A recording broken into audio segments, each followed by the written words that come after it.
के ध्यान से जाना। जैसे मेरे गुरु तो मुझे कहते थे फलाने गांव 400 किलोमीटर 500 वहां जाओ। मैं नहीं पूछता था क्यों जाऊं, किसके पास जाऊं।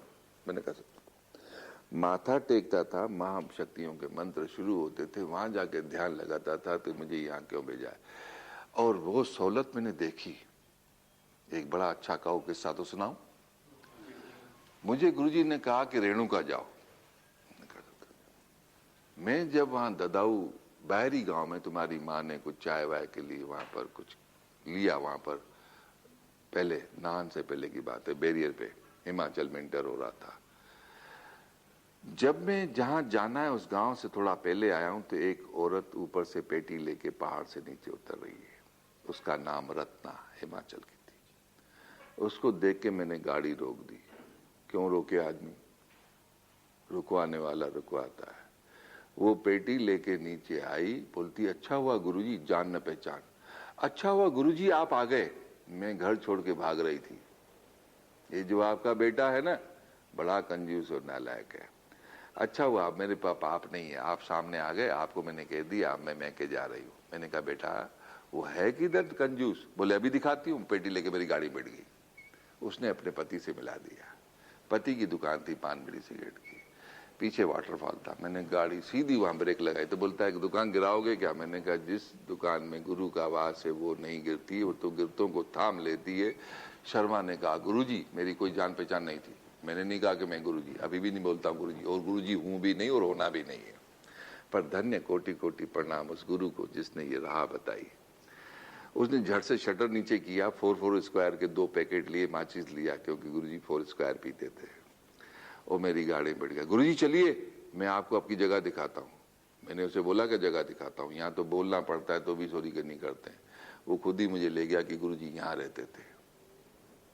और उसकी मैं रूम की हालत देख रहा था क्या होगी। उसमें गाय और बकरी बंधी हुई है, बदबू आ रही है। मैंने कहा वाह बेटा। खैर जी हम तो बैठ गए जी हमारे। और बैठे तो खटिया टूट रही है। इधर रस्सी बांधू तो उधर से टूटे, उधर बांधू तो इधर से टूट जाए। मैंने कहा बैठूंगा तो यही, क्योंकि बाप दे गया तो भैया उस गादी को संभालो। खैर जी हम बैठे वहां। उसमें कई लोग फिर मिले।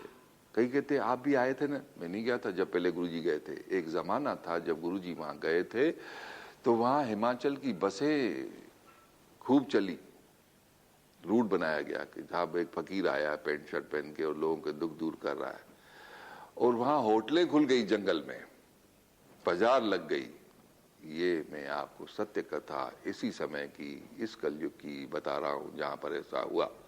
और सब बोल रहे आप भी उनके साथ में थे। मैंने कहा सत्य वचन, पर झूठ था, मैं साथ में नहीं था, मैं बाद में मिला।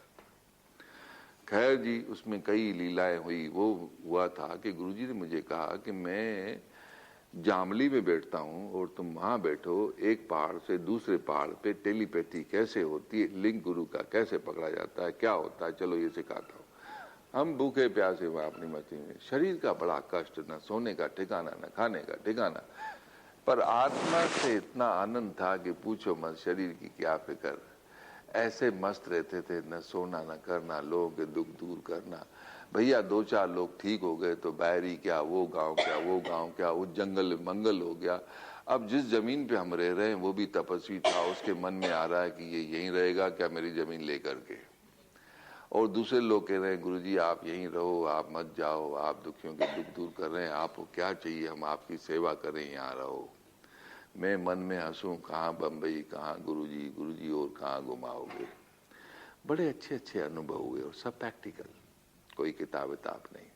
मैं कह चुका किताबें सब अधूरी है। प्रैक्टिकली भी आप बातचीत करते हो तो बोलते हो कि ट्रैवलिंग गिव्स नॉलेज,